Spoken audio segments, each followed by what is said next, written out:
حضرت حسن بصری رحمۃ اللہ علیہ کی زندگی کے 4 واقعات۔ حضرت حسن بصری رحمۃ اللہ علیہ فرماتے ہیں کہ مجھے میری زندگی میں 4 واقعات بہت عجیب لگے، تو لوگوں نے پوچھا حضرت وہ کون سے واقعات ہیں؟ آپ نے فرمایا، پہلا واقعہ، ایک نوجوان کے ہاتھ میں چراغ تھا، تو میں نے نوجوان سے سوال کیا کہ یہ روشنی کہاں سے آئی؟ تو جیسے ہی میں نے یہ پوچھا کہ یہ روشنی کہاں سے آئی، تو اس نوجوان نے فوراً پھونک مار کر چراغ بجھا دیا اور کہنے لگا، حضرت جہاں چلی گئی وہاں سے آئی تھی۔ دوسرا واقعہ، ایک بار 10-12 سال کی ایک لڑکی آ رہی تھی، اس کی بات نے مجھے حیران کر دیا۔ بارش ہوئی تھی، میں مسجد جا رہا تھا اور وہ بازار سے کوئی چیز لے کر آ رہی تھی۔ جب ذرا میرے قریب آئی تو میں نے کہا کہ بچی ذرا سنبھل کر قدم اٹھانا، کہیں پھسل نہ جانا۔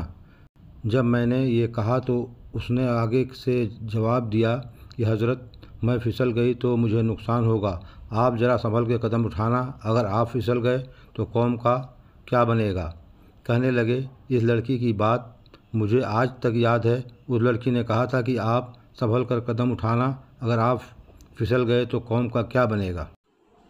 تیسرا واقعہ، ایک بار میں نے ایک ہجڑے کو دیکھا، جب اسے پتہ چلا گیا کہ میں نے اسے پہچان لیا ہے تو مجھ سے وہ کہنے لگا کہ میرا راز نہ کھولنا، اللہ تعالیٰ قیامت کے دن تمہارے رازوں پر پردہ ڈالے گا۔ چوتھا واقعہ، ایک آدمی نماز پڑھ رہا تھا، اس کے سامنے سے ایک عورت روتی ہوئی کھلے چہرے کھلے سر کے ساتھ اس کے آگے سے گزری۔ جب اس نے سلام پھیرا تو اس عورت پر بڑا ناراض ہوا کہ میں نماز پڑھ رہا تھا، تجھے شرم نہیں آئی، تجھے دھیان نہیں، ننگے سر کھلے چہرے کے ساتھ میرے سامنے سے گزر گئی۔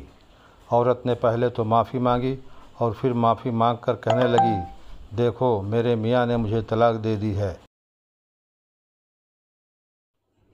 اور میں اس وقت غمزدہ تھی، مجھے پتہ نہ چلا کہ آپ نماز پڑھ رہے ہیں یا نہیں، میں اس حالت میں آپ کے سامنے سے گزر گئی، مگر میں حیران اس بات پر ہوں کہ تم اللہ کی محبت میں کیسے گرفتار ہو کے کھڑے ہو پروردگار کے سامنے اور دیکھ میرا چہرہ رہے ہو۔